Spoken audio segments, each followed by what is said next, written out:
사랑하는 성도 여러분, 안녕하십니까? 행복하고 복된 안식이 됩니다. 하나님의 은혜와 돌보심이 사건, 사고가 많은 이 세상에서 여러분과 여러분의 가정을 눈동자같이 지키시기를 주의 이름으로 축원합니다. 지난 시간에 저는 예배가 단순히 한 시간 모여서 시간을 보내는 것 이상의 의미를 갖는다라고 하는 것을 함께 설교했습니다. 예배는 우리가 모여서 예배하는 자리와 시간을 넘어서 우리의 삶에 예배의 대상인 하나님의 모습이 반영되어야 함을 함께 생각해 보았었죠. 제가 아주 존경하는 그런 은퇴 목사님이 계십니다. 실명은 밝히지 않겠습니다. 한국에서 목회를 시작하셨고 약 40년간의 그런 긴 시간 동안에 오직 한 길만을 묵묵히 걷다가 은퇴하셨습니다. 그런데 이 은퇴에 즈음하여 은퇴 예배가 있었는데요. 그분의 그 은퇴 예배가 조금은 독특했습니다. 제가 은퇴하시는 분들의 은퇴 예배를 많이 봤습니다. 은퇴 예배라고 했는데, 그 은퇴 예배의 중심에는 하나님이 아니라 은퇴를 앞둔 목사님과 또 사모님의 그런 자리였습니다. 지금까지 어느 교회를 거쳐서 어느 교회를 건축하였고 수많은 침례자와 업적을 남겼으며 때로는 합회의 부장 또는 합회의 임원을 역임했다는 그런 연역을 발표합니다. 떠나는 목회자를 위하여 후배 목사들이 나와서 특별한 찬양을 하기도 하고, 그런데 이 목사님의 은퇴 예배는 여느 목회자의 은퇴 예배와는 아주 달랐습니다. 자신의 65세 생일이 되면 그때까지 이런 목회를 할 수 있게 되는데 65세 생일이 오는 마지막 그 안식일에 자신이 담임하고 있던 그 작은 교회에서 마지막 은퇴 설교를 하신 것입니다. 손님을 많이 초대하는 것도 아니었고 또 안식일 예배이다 보니까 다들 목회지가 있는 목사님들이 와서 특별한 찬양을 부를 일도 없었습니다. 아주 단촐하고 지금까지 자신이 섬겨왔던 교회에서 성도들과 함께 마지막 설교를 끝으로 목회자의 짐을 내려놓은 것입니다. 저도 목회를 하고 있던 터라 그 은퇴 예배에 참석하지는 못했습니다. 그러나 그 목사님이 무엇을 의도하시는지를 알 수 있었습니다. 은퇴 예배에 가면 때로는 정말 낮이 뜨거울 때가 많습니다. 어느 교장의 정년 은퇴 예배, 어느 기관장의 은퇴 예배, 어느 목사의 은퇴 예배. 예배로 모였는데 예배의 중심이신 하나님이 아니라, 중심에 계신 것이 하나님이 아니라 한 사람이 지금까지 어떤 업적을 세웠는지 자랑하기 바쁜 것입니다. 때로는 과장된 보고와 업적을 자랑하는 보고를 들으면서 하나님은 사라지고 오직 사람의 자랑만 남은 예배 아닌 예배가 되기도 하는 것입니다. 은퇴식을 하는 것은 참 좋은 일입니다. 은퇴식은 한 사람이 얼마나 자신의 삶과 가족과 사회에 헌신적인 삶을 살았는지 기억하고 또 감사하며 인생의 제2막을 시작하는 것을 축하하는 그런 일이기 때문에 아주 좋은 그런 행사입니다. 그러나 일반인과 그리스도인의 은퇴에는 아주 큰 차이가 있는 것입니다. 그리스도인들의 은퇴 예배에는 하나님이 중심인 반면에 일반인들의 은퇴에는 그 사람이 중심이 되는 것입니다. 일단 은퇴 예배를 하기로 했다면 그 시간의 중심에는 하나님이 계셔야 하는 것입니다. 한 사람이 얼마나 많은 업적을 남겼든지 은퇴 예배를 드리기로 했다면 그 일을 가능하게 하신 하나님께 모든 공로와 찬양이 그분께 돌아가야 하는 것입니다. 이것이 그리스도인들이 사는 방식이고 세상을 보는 시각입니다. 우리가 무엇인가를 위해 기도할 때 우리는 하나님의 도우심과 부족한 것을 채우시는 하나님의 능력을 구합니다.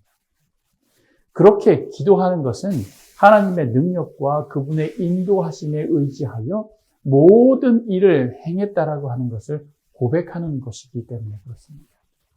이런 일들의 연속으로 자신의 생애의 그 평생의 직분을 행했다면 그 중심에는 마땅히 하나님이 영광을 받으셔야 하는 것이 아니겠습니까? 그렇지 않으면 사람은 하나님께 마땅히 돌아가야 할 영광을 도둑질하는 것과 같은 것입니다. 때로는 예배가 정말 예배가 맞는지 낯뜨거울 때가 굉장히 있습니다. 여러분, 제가 너무 노골적으로 그렇게 말씀을 드렸습니까?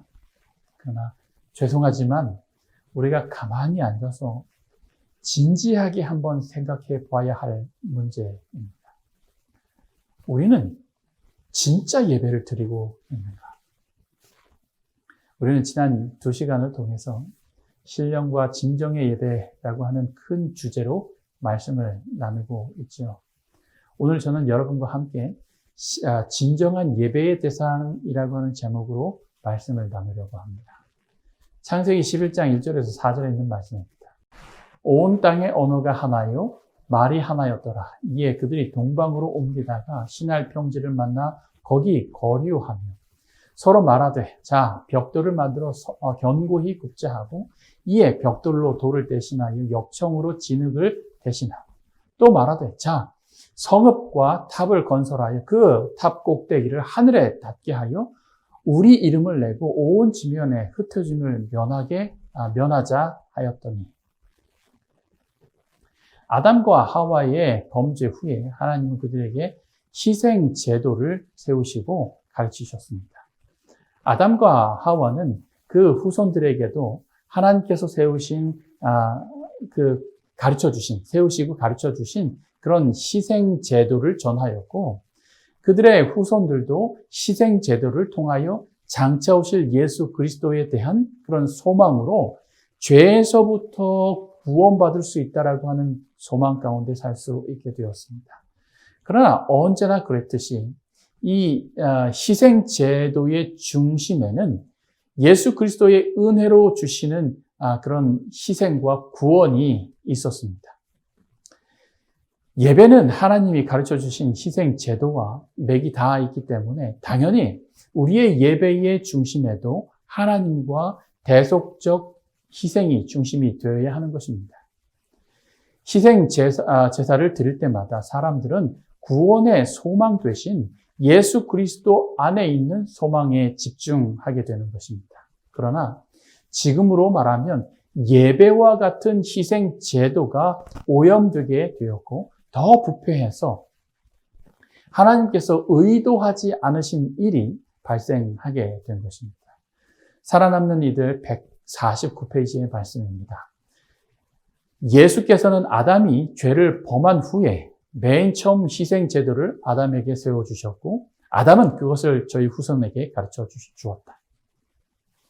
이 제도는 홍수 전부터 오염되었고 또한 하나님을 신실히 따르는 자들로부터 떠나 바벨탑을 건축하는 데 참여했던 사람들에 의하여 다시 부패되었다. 그들은 하늘에 계신 하나님 대신 그들이 만든 신에게 제물을 드렸다. 그들이 제물을 드리는 것은 장차 오실 구주에 대한 믿음 때문이 아니고 다만 더러운 우상의 제단에 많은 짐승을 드림으로써 그들의 신을 기쁘게 하리라고 생각한 것뿐이었다. 예배의 중심에 계신 하나님의 자리가 우상에게 강탈되었습니다. 먼저 바벨탑을 건축했던 사람들은 하나님을 신실하게 예배하던 그런 사람들을 떠났다고 했는데, 이는 그들이 하나님을 섬기며 그분을 예배하는 자리에서 떠났음을 의미합니다. 그리고 그들은 하나님의 자리를 대신할 그들의 신을 만들어서 섬기게 되었습니다. 바벨탑을 짓던 사람들은 종교적 이유로 모이기는 했지만 그 예배의 중심에는 하나님이 없는 것입니다. 그들의 예배의 진정한 그 목적은 하나님의 언약과 명령에 고의적이고 지속적으로 반역하는 것이었고, 바벨탑을 쌓는 목적도 그들의 이름을 내는 것이었습니다.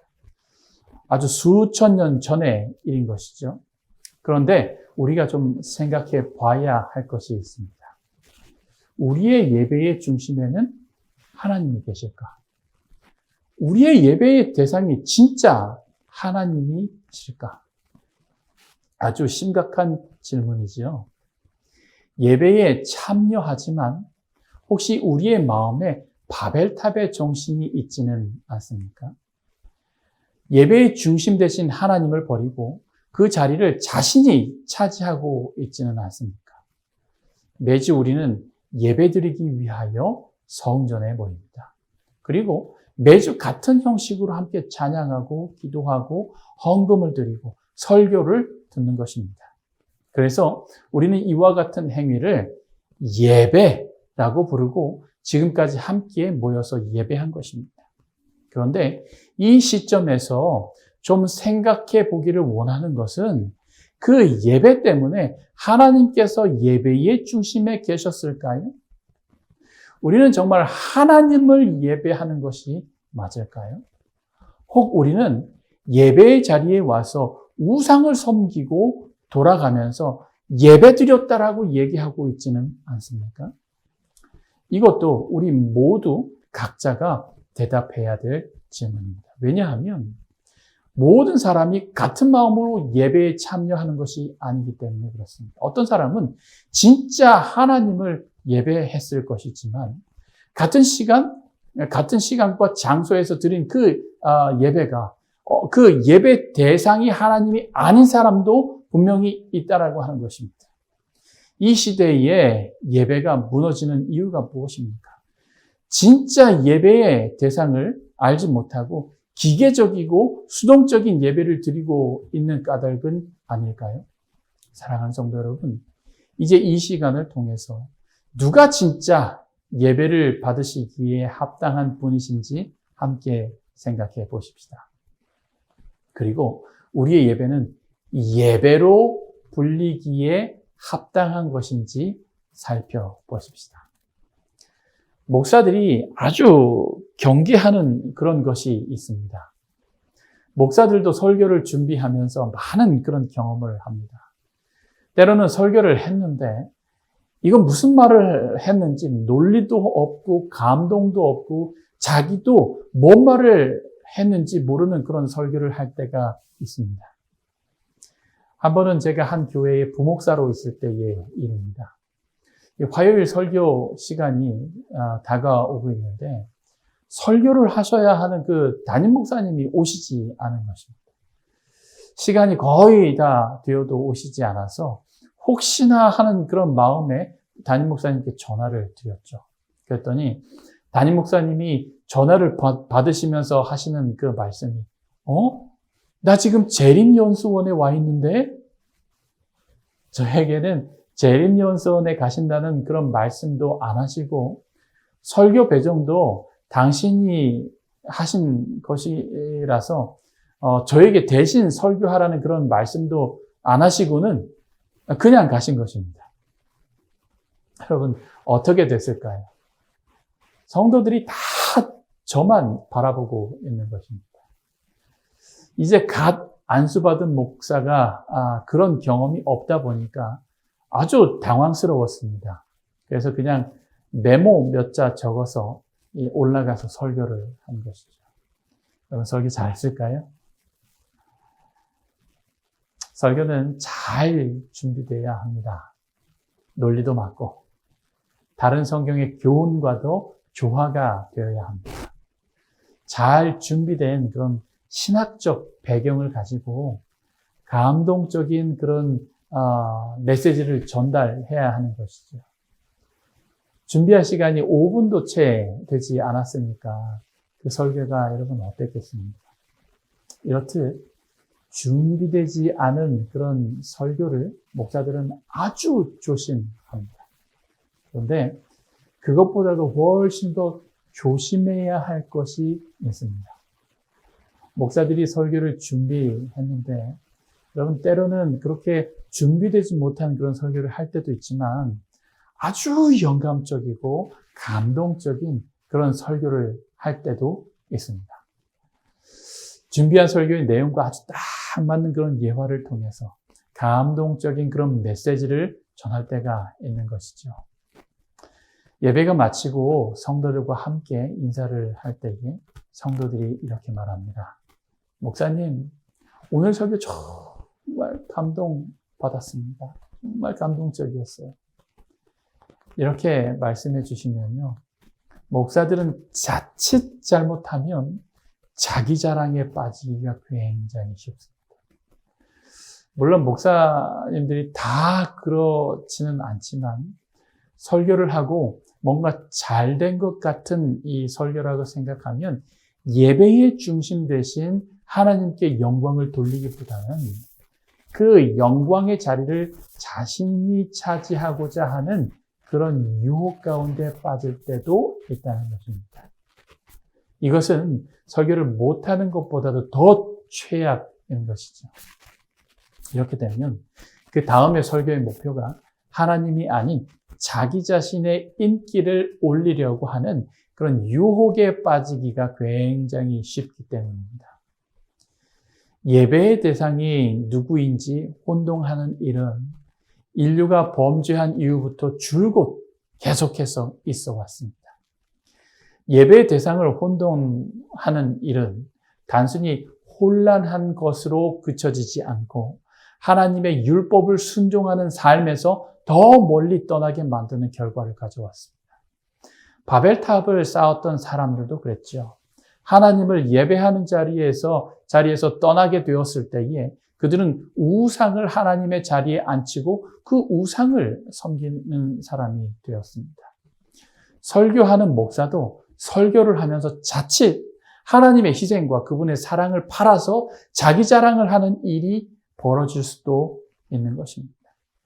여러분, 목사들만 그럴까요? 그렇지 않지요. 모든 사람들이 다 마찬가지입니다. 경우와 상황이 다르기는 할 수 있겠지만은 모든 사람들이 예배하는 사람으로 예배하는 자리에 있을 때 조심해야 하는 일이 그것입니다. 창세기 4장 3절에서 7절에 있는 말씀입니다. 세월이 지난 후에 가인은 땅의 소산으로 제물을 삼아 여호와께 드렸고 아벨은 자기도 양의 첫 새끼와 그 기름으로 드렸더니 여호와께서 아벨과 그 제사를 받으셨으나 가인과 그 제물은 받지 아니하신지라. 가인이 몹시 분하여 안색이 변하니 여호와께서 가인에게 이르시되 내가 분하여 함은 어찌미며 안색이 변함은 어찌 됩니까? 내가 선을 행하면 어찌 낯을 들지 못하겠느냐? 선을 행하지 아니하면 죄가 문에 엎드려 있느니라.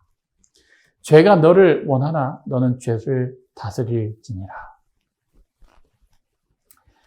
하나님은 왜 아벨의 제사를 받으셨지만 가인의 제사는 받지 아니하셨을까요? 여러분, 같은 성경절을 New King James Version에서는 이렇게 표현을 하는데요. Cain brought an offering of the fruit of the ground to the Lord. Abel also brought of the first of his flock and of their fat. And the Lord respected Abel and his offering, but he did not respect Cain and his offering. 여기서 받다라고 번역된 그런 히브리 언어는요, 샤라고 하는 그런 말인데요. 이 단어의 뜻은 to react favorably to and thus consider right and proper 라고 하는 그런 의미입니다. 다시 말하면 그것이 옳고 적절한 것이기 때문에 호의적으로 반응한다라고 하는 그런 의미입니다. 한글로는 받다라고 번역이 되어 있지만 New King James 버전에서는요, respect라고 번역하고 ESV에서는 regard라고 표현을 합니다. 그리고 NIV에서는요, looked with favor라고 번역을 한 것이죠. 번역이 상당히 좀 다르죠. 그러나 우리가 주의해서 보면 좋겠는 것은요, 받으신 것과 받지 않으신 것을 좀 잘 살펴볼 필요가 있다고 생각을 합니다. 하나님은 그 아벨과 그의 제사를 받으셨고 가인과 그의 제물은 받지 않으신 것입니다. 하나님이 여러분 보신 것은 무엇입니까? 아벨과 가인이라고 하는 죄인을 보지 않으시고 그들이 의지하여 하나님 앞에 나오는 것이 무엇인지를 보신 것입니다. Confrontation이라고 하는 책 23페이지에는 아벨과 가인의 제사에 대해서 이렇게 얘기를 쭉 하는데요. 먼저 아벨의 제사를 이렇게 언급하고 있습니다. 믿음으로 볼 때 미래의 주가 되는 아벨은 가인보다 하나님을 더 기쁘시게 하는 희생을 드렸다. 짐승의 피를 드리는 그의 제사는 자신이 죄인이며 죄를 소멸하기 위하여 회개하고 장래의 위대한 제물의 피의 효용성을 믿는다는 것을 나타내었다. 그러나 가인의 제사에 대해서는 이렇게 얘기를 합니다. 그러나 아론의 아들들은 일상적인 불을 사용하여 제사를 드렸고 그것을 하나님께서는 받지 않으셨다. 그들은 그분 앞에 다른 불을 드림으로 영원하신 하나님께 모욕을 돌렸다. 하나님의 명백한 지시사항을 의도적으로 무시한 그들은 불의 심판을 받았다. 그들의 모든 행위는, 잡으세요. 그들의 모든 행위는 가인의 제물과 같은 것이었다. 거기에는 거룩하신 구주의 표상이 전혀 없었다라고 기록합니다. 그들의 행위가 가인의 제물과 같은 것이었는데 이 가인의 제물에는 거룩하신 구주의 표상 자체가 아예 없었다라고 하는 거예요. 리뷰 앤 헤럴드에도 이렇게 얘기를 하는데요. 목사의 설교에 예리함과 능력을 주셔야 할 분은 성령이시다. 그렇지 않으면 그의 설교에는 가인의 제사가 그랬던 것처럼 그리스도의 의가 결핍된 것이다. 지난주에 제가 3번 같은 본문으로 설교했던 전도사님에 대한 이야기를 했었죠. 여러분, 그것처럼 목사님께서 그 전도사님의 설교를 통해서 의도하셨던 것처럼 모든 설교에는 예수 그리스도가 있어야 된다라고 말씀하신 것처럼 이곳에서도 보면은 가인의 제사가 그랬던 것처럼 그리스도의 의가 그곳에 결핍되어 있었다라고 하는 이야기를 하면서 가인의 제사에 반드시 있어야만 하는 그 무엇인가가 빠져 있음을 우리에게 얘기해주고 있습니다. 가랴법은 기별 1권 233페이지도 이런 인용구가 있는데 하나 더 보겠습니다. 가인은 이 세상을 위하여 흘려야 할 그리스도의 피를 상징하는 피 흘림의 제사를 뭐했다고? 거부했다. 이 모든 의식은 하나님께서 예비하신 것이었으며 그리스도께서는 전체적인 제도의 기초가 되셨다. 그리스도께서 온 유대 민족의 제도의 기초가 되신다는 점을 범죄한 인류로 깨닫도록 하는 것이 의문의 율법이 몽학 선생처럼 해야 할 사업의 시작이었다. 예수 중심의 예배. 이것이 반드시 있어야 하지만 예배의 중심에 예수가 없는 것입니다. 우리의 예배에 누가 계셔야 합니까? 예수 그리스도께서 계셔야 합니다. 이 예배는 우리의 공로를 가지고 제가 어떻게 착한 일을 했으니 하나님 앞에 나오는 것이 이렇게 떳떳합니다 라고 하는 자세로 나오는 것이 아닙니다. 즉 예배의 대상이 하나님 예수님과 그분의 십자가의 희생 그리고 하나님의 은혜가 아니면 예배라고 할 수 없는 것이죠. 그런데 우리는 생각보다 자주 그 예수님을 우리의 예배에서 잊고 있을 때가 굉장히 많은 것입니다. 사랑하는 성도 여러분, 저는 우리 예배가 하나님이 리스펙트 하시는 그런 예배가 되기를 원합니다. 저는 우리 예배가 하나님이 regard 하시는 그런 예배가 되기를 원합니다. 그리고 저는 우리 예배가 하나님이 look with favor 하시는 그런 예배가 되기를 원합니다. 그러면 반드시 우리의 예배에 예수 그리스도가 중심이 되어야 하는 것입니다. 예배의 자리에 나왔을 때 우리가 무엇을 잘했는지 우리의 자랑을 찾지 않게 되기를 바랍니다.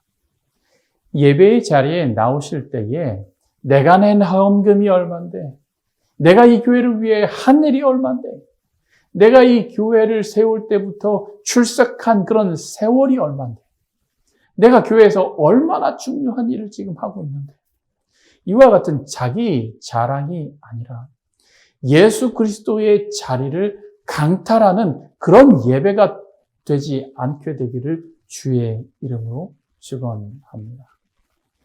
하나님의 자리를 강탈하는 것은 여기에서만 그쳐지지 않습니다. 예수께서 공생애를 하실 때에 아주 크게 질책하셨던 일이 있었습니다.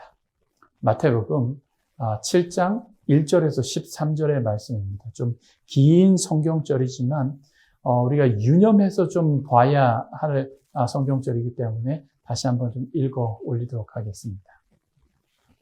바리새인들과 또 서기관 중 몇이 예루살렘에서 와서 예수께 모여들었다가 그의 제자 중 몇 사람이 부정한 손, 곧 씻지 아니한 손으로 떡 먹는 것을 보았더라. 바리새인들과 모든 유대인들은 장로들의 전통을 지키어 손을 잘 씻지 않고서는 음식을 먹지 아니하며 또 시장에서 돌아와서도 물을 뿌리지 않고서는 먹지 아니하며 그 외에도 여러 가지 지키어 오는 것이 있으니 잔과 주발과 놋그릇을 씻음이로라. 이에 바리새인들과 서기관들이 예수께 묻되 어찌하여 당신의 제자들은 장로들의 전통을 지키지 아니하고 부정한 손으로 떡을 먹나이까? 이르시되 이사야가 너희 외식하는 자에 대하여 잘 예언하였도다 기록되었으되 이 백성이 입술로는 나를 공경하되 마음은 내게서 멀도다. 사람의 계명으로 교훈을 삼아 가르치니 나를 헛되이 경배하는도다 하였느니라. 너희가 하나님의 계명은 버리고 사람의 전통을 지키느니라. 또 이르시되 너희가 너희 전통을 지키려고 하나님의 계명을 잘 버리는도다.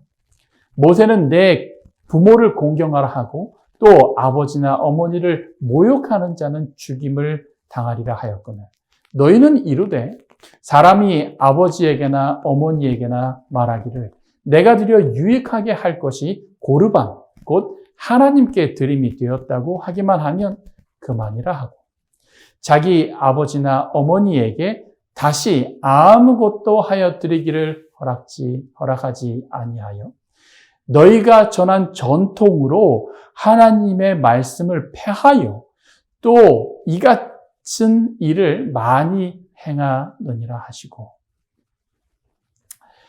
사람의 교훈으로 하나님의 율법을 대신한다면 하나님이 경배의 대상인가요? 아니면 사람이 경배의 대상인가요? 하나님의 경배의 자리가 인간의 유전이 강탈한 것입니다. 이 말이 무슨 뜻입니까? 예수님이 이 땅에 계실 때에 그분은 하나님의 계명에 순종하는 것과 경배를 이렇게 연결하셨습니다. 하나님의 계명을 순종하는 것이 하나님께 경배하는 것을 의미 있게 만든다는 것입니다. 그러나 반대로 하나님의 율법과 계명에 대한 무시는 우리의 예배와 경배를 무의미하게 한다는 사실입니다. 즉, 삶에서는 하나님의 말씀과 율법의 정신을 떠나서 살면서 단순히 예배 시간에 와서 앉아 있다고 해서 예배와 경배가 되지 않는다라고 하는 것을 예수님께서 분명히 말씀하시는 것이죠. 특히 사람의 전통과 생각이 하나님의 율법보다 더 위에 있어서는 안 되는 것입니다. 이것은 하나님을 예배하는 사람의 삶이 아닌 것이죠. 고르반이라고 하는 것은 제물, 예물이라고 하는 뜻을 가진 히브리어인데요. 하나님께 바쳐진 선물을 말하면서 개인적인 용도로는 쓰여질 수 없었습니다. 그래서 고르반은 원래 하나님보다 더 다른 어떤 것을 높이지 않고 오직 하나님만 높이려고 하는 그런 신앙에서 시작되었었습니다. 그러나 일단 하나님께 드려야 하는 그 고르반이라고 선언을 하게 되면요, 그것을 가지고 부모님을 부양하는 일에 사용하지 않아도 되었습니다. 즉 하나님께 드리는 예물로 선언하면 그것으로 부모님을 봉양하는 그 의무에서 벗어나는 것이었죠. 그래서 호크마 주석은 이렇게 주석을 합니다. 좀 한번 읽어볼까요? 당시 장로들의 유전을 따르는 사람들이 부모에게 해야 할 봉양 의무를 하나님께 대신했다는 변명의 뜻으로 사용되기도 하였다. 즉, 장로들의 유전은 자식이 부모에게 드려야 하는 의무를 고르반, 곧 하나님께 드림이 되었다고 말하기만 하면 더 이상 부모에게 할 의무가 없어진다고 가르쳤다. 때문에 그들은 부모 공경에 대한 책임을 피하기 위한 구실로 장로들의 유전을 이용했다. 또 고르반은 일종의 맹세문이라고 할 수 있으므로 그들이 가진 물건을 하나님께 드릴 것이라고 선언함으로써 그 물건에 대한 소유권을 부모님을 위시한 모든 타인으로부터 제한시킬 수가 있었다. 이 고르반 맹세는 비록 모세의 또 다른 계명, 부모님을 공경하라라고 하는 등을 파기하는 일이 있어도 반드시 시행해야만 하는 것이라고 받아들여졌다. 그리고 이 같은 맹세는 실제로 성전의 물건을 바쳐야 한다는 그런 강제적인 규정을 갖고 있지 않았기 때문에 그 맹세한 자는 고르반된 물건의 일부만 성전에 헌납하고 또는 아예 헌납지 않을 수도 있다. 자기 자신을 위해 사용하는 것도 무방했던 것이다. 결국에 장로들의 유전은 많은 재물을 갖고 있으면서도 부모에게 나누어 주지 않으려는 불효자들의 기만적 행위를 정당화시켜주는 구실을 한 것이다. 결국 자신의 욕심을 채우기 위한 수단으로 하나님께 헌신하는 척 하는 것입니다. 하나님의 말씀과 그분의 품성의 표현인 율법의 정신보다도 자신의 욕심을 중심으로 살아가는 사람들의 예배를 하나님께서 불쾌하게 여기시는 것입니다. 그 예배와 그 경배를 하나님이 헛되이 하는 것이다. 헛되이 드리는 것이라고 예수님께서 말씀하시는 것이죠. 여러분, 우리 가만히 좀 생각을 해 보십시다. 하나님의 율법의 정신이 중심이 된 그 예배. 비록 지금은 그렇지 않더라도 예배를 통하여 우리의 중심에 자기 중심적 욕망과 이기심을 버리고 하나님을 섬기기로 작정할 때 하나님은 그 예배를 기뻐 받으실 것이지만 그와 같은 욕망과 이기심이 여전히 하나님의 자리를 차지하고 있는 그런 사람들의 그 예배를 헛것으로 보신다는 것입니다. 사랑하는 성도 여러분, 우리의 예배는 어떻습니까? 하나님의 말씀이 중심된 예배입니까? 아니면 내 생각이 우선인 예배입니까? 내 이기심과 자기중심적 생각이 하나님의 자리를 대신하고 있는 우상이 되었습니까? 우리의 예배는 헛되이 드리는 시간 낭비에 불과하게 될 것입니다. 결국 자기 마음대로 하면서 하나님을 섬긴다라고 말합니다. 하나님을 섬긴다고 말하면서 자기 마음대로 행하는 것입니다. 하나님의 자리는 강탈당했습니다. 하나님을 섬긴다고 하면서 하나님의 자리 대신 우리 자신을 두고 있지는 않은가? 다시 한번 생각해 봐야 할 문제 아닙니까? 사도행전 5장 1절에서 5절에 있는 말씀입니다. 아나니아라 하는 사람이 그의 아내 삽비라와 더불어 소유를 팔아 그 값에서 얼마를 감추매 그 아내도 알더라. 얼마만 가져다가 사도들의 발 앞에 두니 베드로가 이르되 아나니아야 어찌하여 사단이 내 마음에 가득하여 내가 성령을 속이고 땅값 얼마를 감추었느냐. 땅이 그대로 있을 때에 내 땅이 아니며 판 후에도 내 마음대로 할 수가 없더냐. 어찌하여 이 일을 내 마음에 두었느냐. 사람에게 거짓말한 것이 아니요 하나님께로다. 아나니아가 이 말을 듣고 엎드러져 혼이 떠나니 이 일을 듣는 사람이 다 그게 두려워하더라. 아나니아와 삽비라에 대한 이 일은 우리가 이미 잘 알고 있는 이야기입니다. 예수님 승천 이후에 교회는 사도들의 헌신으로 많이 성장하게 되었습니다. 교회가 성장할 때 교회는 많은 사역을 감당해야 했고 또 많은 재정이 필요하게 되었었습니다. 그 가운데 바라바라고 하는 사람은 하나님 앞에 경건한 그런 사람으로 자신의 재산을 팔아서 교회의 사역에 필요한 부족을 채웠습니다. 많은 사람들이 그 사람의 헌신을 칭찬했고 사람들 앞에서 선전하였습니다. 아나니아와 삽비라도 이 일에 동참하였습니다. 그러나 그들은 이 세상의 이익도 포기하지 못한 것입니다. 그래서 그들은 자신들의 땅을 팔아서 얼마는 사도들에게 주어서 교회의 사역에 동참하였고 일부는 자신들이 가지고 있었던 것이죠. 여러분, 이 일이 잘못된 그런 일입니까? 사도들은 교회 안에서 입으로는 경건하다고 공언하면서도 불의한 것을 마음에 몰래 품고 있는 사람들을 만난다. 아나니아와 삽비라는 기만적인 일을 하였다. 그들은 겉으로 볼 때 하나님께 완전히 희생한 것처럼 보였지만 실상은 탐심을 품고 재산의 일부를 그들 자신을 위하여 감추어 두었다. 각시대의 대쟁투 44페이지에 있는 말씀입니다.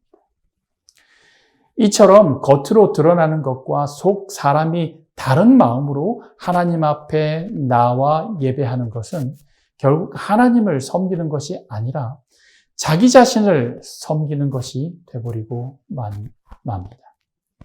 그들이 헌금을 드리는 것은 하나님께 감사와 모든 것이 하나님의 것으로 당신의 창조하신 것임을 인정하고 드리는 것이 아니라 다른 사람들의 이목 때문이고 자신을 더 높이고자 하는 마음 때문인 것입니다. 누가 진짜 예배의 대상입니까? 우리 자신입니까? 하나님입니까? 사랑하는 성도 여러분, 이제 설교를 마무리하려고 합니다. 예배의 대상이 누구인지 혼동하는 그런 시대에 살고 있습니다. 우리는 아니라고 생각하지만 아주 자주 이런 일이 교회 안에서 일어납니다. 주님 모실 시간이 얼마 남지 않은 시대에 모든 우리 성도들이 진짜 예배의 대상이신 하나님을 예배 안에서 찾게 되기를 바랍니다. 우리 모두가 매주 이어지는 예배에서 예배의 회복을 경험하고 진정한 예배 안에서 뜨거움을 경험할 수 있으시기를 주의 이름으로 축원하면서 말씀을 드리도록 하겠습니다.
하늘에 계신 아버지 하나님, 우리의 예배의 대상이 되어주셔서 감사합니다. 하나님이 우리의 예배의 주체가 되심을 고백하지만 때로 우리 자신을 하나님의 자리에 두고 예배했다는 착각 속에 살지 않도록 하나님의 임재하심과 하나님의 은혜와 구속의 사랑 속에 우리 자신이 깨지고 오직 우리의 예배에 하나님만이 계실 수 있게 인도하여 주옵소서. 예수 그리스도의 이름으로 기도하옵나이다. 아멘.